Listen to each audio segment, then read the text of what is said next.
Friends, இன்னைக்கு நம்ம எண்ணெய் கத்திரிக்காய் குழம்பு தான் செய்ய போறோம். எண்ணெய் கத்திரிக்காய் குழம்புக்கு கத்திரிக்காவை நம்ம எண்ணெயில ஃப்ரை பண்ணி எடுத்துடுறோம். ஃப்ரை ஆயிடுச்சு. நல்லா ஒரு 5 நிமிஷம் ஃப்ரை பண்ணி எடுத்துட்டா போதும். அது ஃப்ரை ஆயிடும். ஃப்ரை ஆனதுக்கு அப்புறமா நம்ம கடுகு சேர்க்கலாம். கடுகு கொஞ்சம், வெந்தயம் கொஞ்சம் சேர்த்துக்கலாம். கடுகு கொஞ்சம், வெந்தயம் கொஞ்சம் சேர்த்துக்கலாம். சேர்த்தோம்னா பொரிஞ்சிடும்.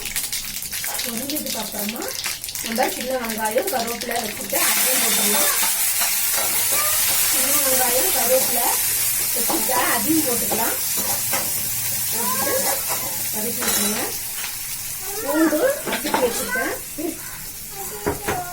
பூண்டு நசுக்கி வச்சுருக்கேன். இந்த பூண்டையும் ஆட் பண்ணிடலாம். சின்ன வெங்காயம் பூண்டு கருவேப்பிலை போட்டு எண்ணெயில் வதக்கிட்டோன்னு உப்பு சேர்த்துக்கலாம். உப்பு கொஞ்சம் சேர்த்துக்கலாம்.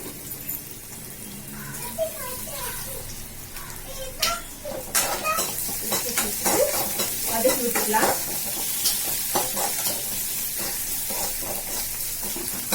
ப்ரௌன் கலர்ல வரட்டும். ப்ரௌன் கலர்ல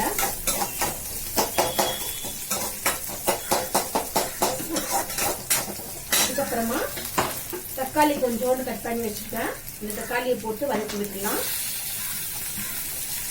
வதக்கிட்டு நம்ம தக்காளி வெங்காயம் அரைச்சி வச்சிருக்கோம் பச்சையா, அதையும் போட்டுக்கலாம்.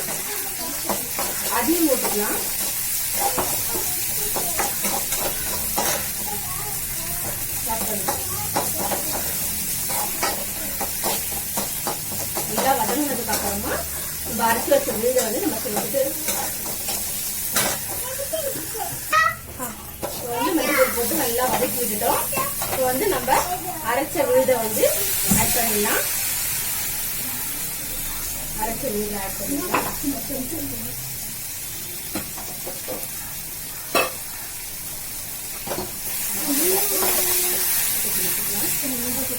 அது பச்சை ஸ்மெல் வரும் இல்லையா, அது கொஞ்ச நேரம் வதங்கட்டும். 2 நிமிஷம் வதங்கட்டும். வதங்கினோடனே நம்ம நிமிஷம் வதங்கிட்டோம். இது கூட நம்ம புளி கரைச்சி வச்சுருக்கேன். புளி கரைச்சலுக்கு மிளகாத்தூள் சேர்த்துருக்கேன். 4 டேபிள் ஸ்பூன் மிளகாத்தூள் சேர்த்துருக்கேன். குழம்பு மிளகாத்தூள், ஓகேவா?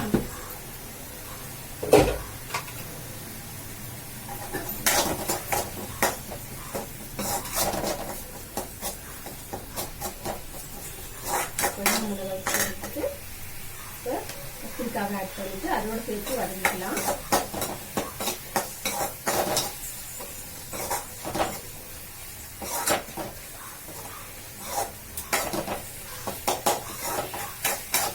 வதக்கி வச்ச கத்திரிக்காவை நம்ம சேர்த்துக்கிறோம்.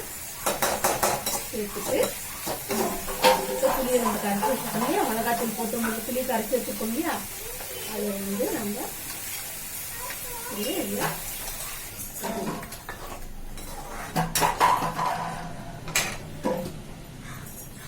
நம்மளுக்கு எவ்வளவு தண்ணி தேவையோ அது வரைக்கும் நம்ம ஊற்றிக்கலாம்.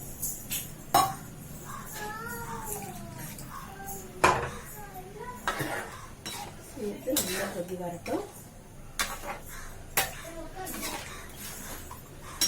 உப்பு நம்ம தேவை எவ்வளவோ அதை போட்டுக்கலாம். பார்த்துட்டு